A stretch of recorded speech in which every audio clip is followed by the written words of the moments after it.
സുഖാണെന്ന് വിശ്വസിക്കുന്നു. ഡെയിലി അപ്ഡേറ്റിലേക്ക് എല്ലാ ആളുകൾക്കും സ്വാഗതം. നാളെ മാർച്ച് 12-ാം തീയതിയും തുടർന്നുള്ള ദിവസങ്ങളിലും നിങ്ങൾ ശ്രദ്ധിക്കേണ്ട വളരെ പ്രധാനപ്പെട്ട കാര്യങ്ങളാണ് ഈ ഒരു വീഡിയോയിൽ വ്യക്തമാക്കുന്നത്. വീഡിയോയുടെ സംശയങ്ങളിലേക്ക് കടക്കുന്നതിന് മുമ്പ് കൂടുതൽ ആളുകളിലേക്ക് ഇൻഫർമേഷൻ എത്താൻ ഷെയർ ചെയ്യുക, ലൈക്ക് ചെയ്യുക, ഫേസ്ബുക്കിലൂടെ കാണുന്ന ആളുകൾ ഫോളോ ചെയ്യുക. വീഡിയോയുടെ വിശദമായ വിവരങ്ങളിലേക്ക് വരാം. നമ്മുടെ സംസ്ഥാനത്ത് ഇലക്ഷൻ ഈ മാസം പ്രഖ്യാപിക്കാനിരിക്കുകയാണ്.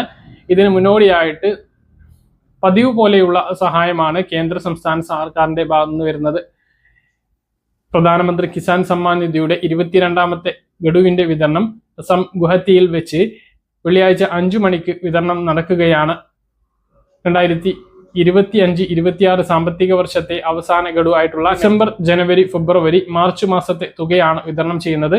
അപ്പോൾ മാർച്ച് 13-ാം തീയതി അസം ഗുവാഹത്തിയിൽ വെച്ച് രാജ്യത്തെ 9.34 കോടി കർഷകരുടെ അക്കൗണ്ടുകളിലേക്ക് 2000 രൂപ പ്രധാനമന്ത്രി മോദി ഒരു റിമോട്ട് സ്വിച്ച് ഓൺ കർമ്മത്തിലൂടെ വിതരണം ചെയ്യുന്നതാണ്. ആ ഒരു തുക വിതരണം നമ്മുടെ സംസ്ഥാനത്ത് 1 ലക്ഷത്തോളം ആളുകൾക്കാണ് എത്തിച്ചേരുന്നത്. അതിലും കൂടുതൽ ആളുകൾക്ക് ഇത് ലഭിച്ചിരുന്നു. പക്ഷെ ഇപ്പോഴത്തെ ഒരു സാഹചര്യത്തിൽ ചില ആളുകളൊക്കെ ഒഴിവാക്കിയിട്ടുണ്ട്. അതുകൊണ്ട് തന്നെ 30 ലക്ഷത്തോളം ആളുകൾക്ക് സഹായം ലഭിക്കുന്നുണ്ട്. അപ്പോൾ KYC, land verification, Aadhaar seeding, bank KYC ചെയ്യാനുണ്ടെങ്കിൽ അത് ചെയ്യുക.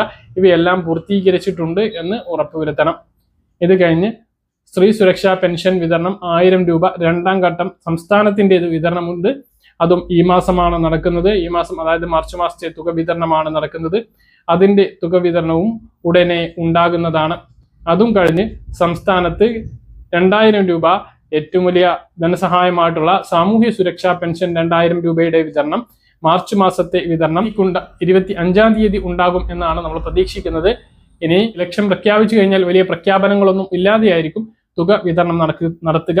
പല ആളുകളും ചോദിക്കുന്നുണ്ട് പെരുന്നാളിന് മുമ്പ് തുക ലഭിക്കുമോ എന്ന്. അതിനുള്ള സാധ്യത ഇല്ല എന്നുള്ളതാണ് ഇപ്പോൾ നമുക്ക് ലഭിക്കുന്ന വിവരങ്ങൾ. 25-ാം തീയതി ചൊവ്വാഴ്ച, ഈ മാർച്ച് മാസത്തിൽ ഒരുപാട് തുക വേണ്ട മാർച്ച് മാസം അക്കൗണ്ട് ക്ലോസ് ചെയ്യുന്ന മാസമായതുകൊണ്ട് തന്നെ ഒരുപാട് പണം വേണ്ട മാസമാണ്. എന്തായാലും സർക്കാരിന്റെ അവസാന കാലമായതുകൊണ്ട് തന്നെ ഒന്നിലും ഒരു പിശുക്ക് കാണിക്കില്ല. എല്ലാവരും തുക വിതരണം കറക്റ്റായിട്ട് 25-ാം തീയതി തന്നെ ഉണ്ടാകും എന്നുള്ളത് തന്നെയാണ് വിവരം. അടുത്ത മാസം 5-ന് മുമ്പ് എല്ലാവർക്കും കയ്യിലും പെൻഷൻ വിതരണം പൂർത്തീകരിക്കും. അത് കഴിഞ്ഞ് ഏപ്രിൽ മാസത്തെ തുക നേരത്തെ ലഭിക്കും. കാരണം ഇലക്ഷന് മുമ്പ് എന്തായാലും ഏപ്രിൽ മാസത്തെ തുക ലഭിക്കും. അതോടൊപ്പം ചിലപ്പോൾ മെയ് മാസത്തേത് അഡ്വാൻസ് ആയിട്ടും ലഭിക്കാനുള്ള സാധ്യതയുണ്ട്. വിഷു, ഈസ്റ്ററിന്റെ പേര് പറഞ്ഞ് നേരത്തെ അത് തുകയും എത്തിച്ചേരാനുള്ള സാധ്യതയുണ്ട്. അപ്പോൾ ഇതാണ് പെൻഷൻ വിതരണവുമായി ബന്ധപ്പെട്ടും കേന്ദ്ര സംസ്ഥാന സർക്കാരുകളുടെ സഹായവുമായി ബന്ധപ്പെട്ടും അറിയിക്കാനുള്ളത്. സംസ്ഥാനത്തെ സപ്ലൈകോയിൽ സബ്സിഡി സാധനങ്ങൾക്ക് പുറമെ റംസാൻ കിറ്റിന്റെ വിതരണം തുടരുകയാണ്. 1018 രൂപ വില വരുന്ന 15 ഇനങ്ങൾ വെറും 786 രൂപക്കാണ് വിതരണം ചെയ്യുന്നത്. എല്ലാ റേഷൻ കാർഡുള്ളവർക്കും ഇത് വാങ്ങാം. സബ്സിഡി സാധനങ്ങൾ 13 ഇനവും ഇപ്പോൾ സപ്ലൈകോയിൽ സ്റ്റോക്കുണ്ട് എന്നാണ് വിവരം. ഇതിനു പുറമെ 20 കിലോ കുറഞ്ഞ വില 25 രൂപ നിരക്കിലുള്ള അരി, റേഷൻ കടകളിലൂടെയുള്ള സാധനങ്ങളുടെയും വിതരണം തുടരുകയാണ്. ഇനിയും ഈ മാസത്തെ റേഷനും സപ്ലൈകോ വിഹിതങ്ങളും വാങ്ങിയിട്ടില്ല എങ്കിൽ ഉടനെ കൈപ്പറ്റണം.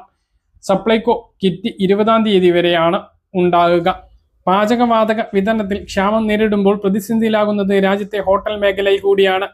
പാചകവാതക വിതരണം ഗാർഹിക ഉപഭോക്താക്കൾക്ക് മാത്രമായി നിയന്ത്രിക്കണമെന്ന് കേന്ദ്ര പെട്രോളിയം മന്ത്രാലയം രാജ്യത്തെ എണ്ണ കമ്പനികളോട് നിർദ്ദേശിച്ചിരുന്നു. ഇതിന് പിന്നാലെയാണ് ഹോട്ടലുകളിൽ പ്രതിസന്ധിയാണ് എന്ന് national restaurant authority of India വെളിപ്പെടുത്തിയിരിക്കുന്നത്. പാചകവാതക ഉപയോഗം കുറയ്ക്കുന്നതിനായി മെനുവിൽ നിയന്ത്രണങ്ങൾ ഏർപ്പെടുത്തണം. കുറഞ്ഞ സമയം കൊണ്ട് തയ്യാറാക്കാവുന്ന വിഭവങ്ങൾക്ക് മുൻഗണന നൽകണം.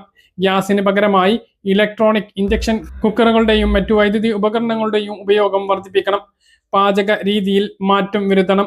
നിലവിലെ പ്രതിസന്ധി മൂലം വിഭവങ്ങളുടെ ലഭ്യതയിൽ ഉണ്ടാകുന്ന മാറ്റങ്ങൾ അനുസരിച്ചു ഉപഭോക്താക്കളുമായി കൃത്യമായ ആശയവിനിമയം നടത്തണം എന്നും തുടങ്ങിയ നിർദ്ദേശങ്ങളാണ് national restaurant authority of India നൽകിയത്. പാചകവാതക ക്ഷാമം രൂക്ഷമായതോടെ അവശ്യ വസ്തു നിയമം പ്രയോഗിച്ചാണ് വാണിജ്യ ആവശ്യത്തിനുള്ള സിലിണ്ടറുകളുടെ വിതരണം നിയന്ത്രിച്ചത്.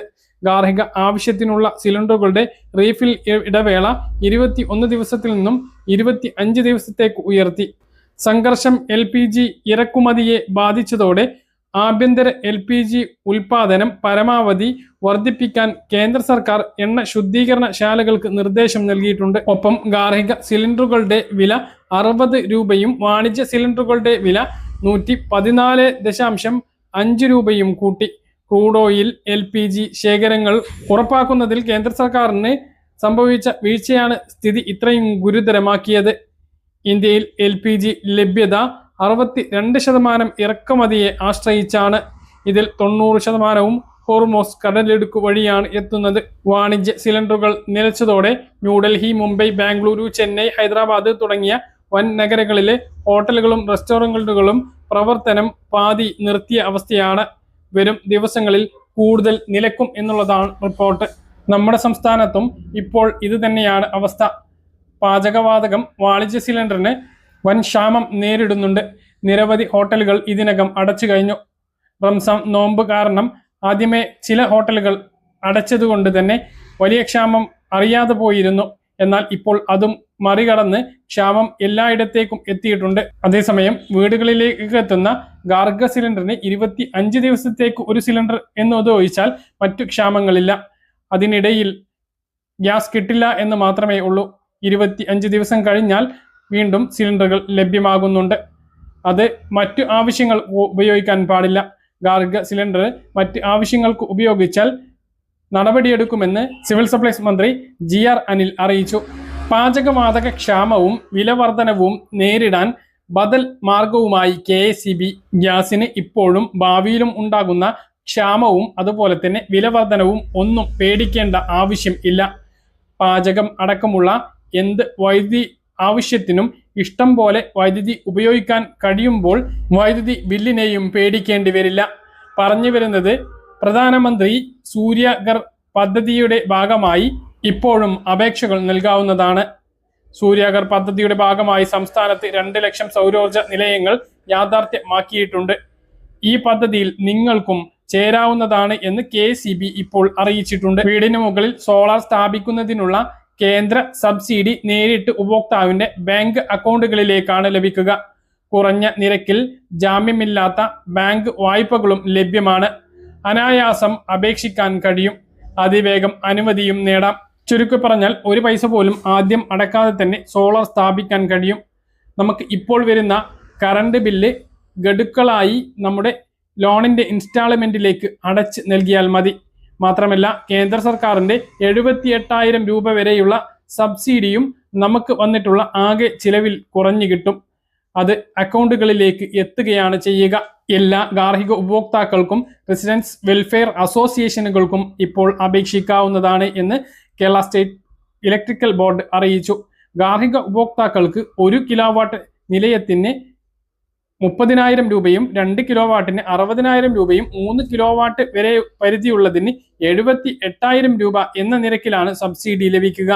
ഗ്രൂപ്പ് ഹൗസിംഗ്, റെസിഡൻസ് വെൽഫെയർ അസോസിയേഷനുകൾക്ക് EV ചാർജിംഗ് ഉൾപ്പെടെയുള്ള പൊതു ആവശ്യങ്ങൾക്കായി 1 കിലോവാട്ടിന് 18,000 എന്ന കണക്കിൽ കൂടുതൽ കിലോവാട്ടിന് സബ്സിഡി ലഭിക്കും.